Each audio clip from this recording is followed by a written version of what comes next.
Hola, muy buenas tardes. Mi nombre es Cintia Guamán y en esta oportunidad haré una entrevista sobre el caso de Fujimori. Hola, muchas gracias por acceder a participar de la entrevista. Para empezar, ¿me podría decir por favor su nombre completo, edad, sexo y nivel educativo? Buenas tardes, mi nombre es Florabel Ramírez Lima, soy contadora, actualmente estudio Derecho, mi edad 44 años. De acuerdo.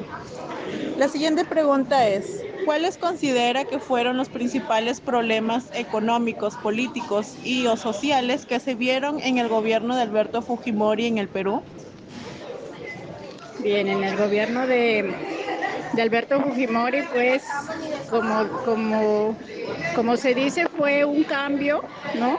Su partido Cambio 90, ello debido a que ya estábamos cansados con tanta, como se dice, cansados de los gobiernos, queríamos un cambio y la gente optó por este gobierno, entonces, pero luego la sorpresa fue que dio medidas económicas, el libre mercado y todo ello, ¿no? La inversión, vino la inversión extranjera y también privatizaron las empresas, ya no hubo estabilidad laboral, pero todo ello fue para, como se dice, para restaurar nuevas medidas económicas, ¿no? Y poco a poco también ver que en las instituciones había pues mucho trabajador, como se dice ya, nombrado, permanente, ¿no? Que el presupuesto del gobierno era demasiado y por ello se optó en esto de erradicar un poco, dejar la estabilidad laboral, ¿no? Y en cuanto al terrorismo, pues sabíamos que nuestro Perú estaba agobiado por este tema y gracias se puede decir, este gobierno que logró erradicar, ¿no? Muchas gracias. Muchas gracias por su respuesta. Nos encontramos con el señor Seferino Villegas Macalupú, que tiene 65 años de edad y le vamos a hacer las siguientes preguntas. ¿Qué políticas sociales se implementó durante el gobierno de Fujimori para abordar la pobreza y la desigualdad en el país? Primeramente, el gobierno de Fujimori trató de ayudar a la gente pobre, a los campesinos, a los pescadores, trataba de ayudarlos. Comenzando con los pescadores, les daba crédito para compren sus motores de sus embarcaciones.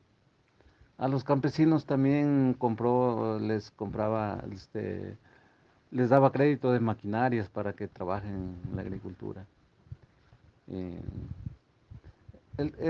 hablaba, su política de él, hablaban de que quería una igualdad, que no hay gente pobre, todos seamos iguales, pero pues así es la política, no sé, sería cierto. Total que hablaba así el gobierno de Fujimori en esos tiempos.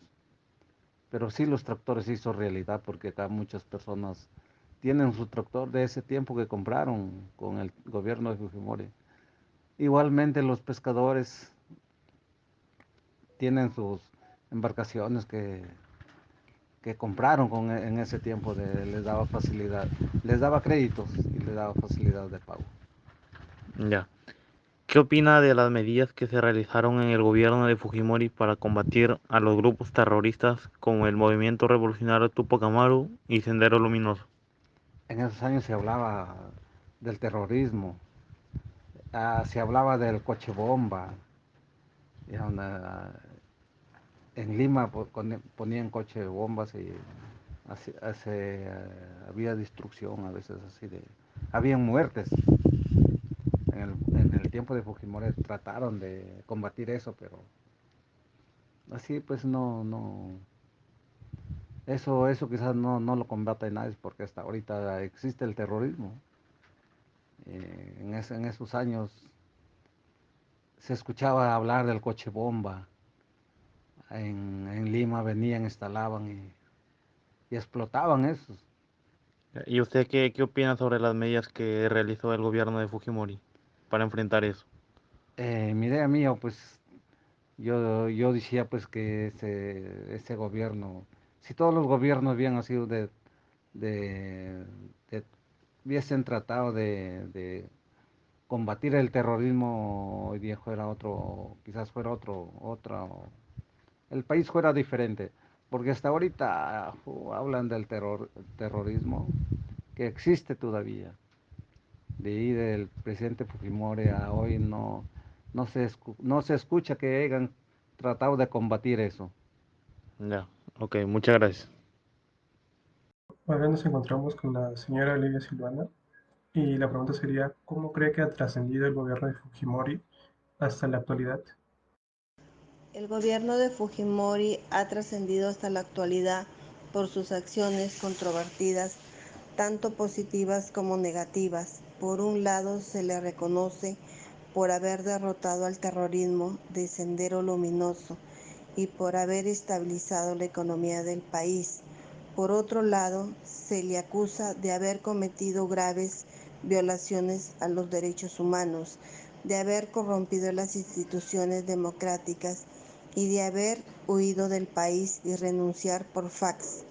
Además, su influencia se ha extendido a través de su hija Keiko, quien ha sido candidata presidencial en varias ocasiones. Buenas tardes. Mi nombre es Juan Flores Alama con DNI 036322272. El principal evento que causó la caída del Fujimorato fue la divulgación de un video en donde el asesor presidencial Vladimir Montesino ofrece dinero a Alex Gori. El Congreso destituyó a Marta Hildebrand de la vicepresidencia y nombró a Valentín Paniagua como presidente. En ese mismo mes, en noviembre, Fujimori fue a una convención en Brunei. De allí pasó a Tokio y desde allí renunció, enviando una carta física, sí, una carta física al Congreso mediante su edecán, la cual fue rechazada. Esa carta se puede encontrar en el Congreso de la República. Las consecuencias para el país fueron la apertura de investigaciones a todos los funcionarios de Fujimori por violación a los derechos humanos, corrupción y demás. Pero una de las mayores consecuencias fue el nacimiento del antifujimorismo, una corriente política absurda que indica que cualquier cosa es presidenciable, menos un Fujimori, lo cual ha traído resultados desastrosos como la elección de Pedro Castillo como presidente. Sí, esos casos pasaron en la parte de la sierra, no recuerdo muy bien los hechos o exactamente dónde en detalle, porque en ese entonces las televisoras o los medios de comunicación no pasaban sobre eso, a lo mucho los periódicos o comentarios de los pobladores de la zona como tal.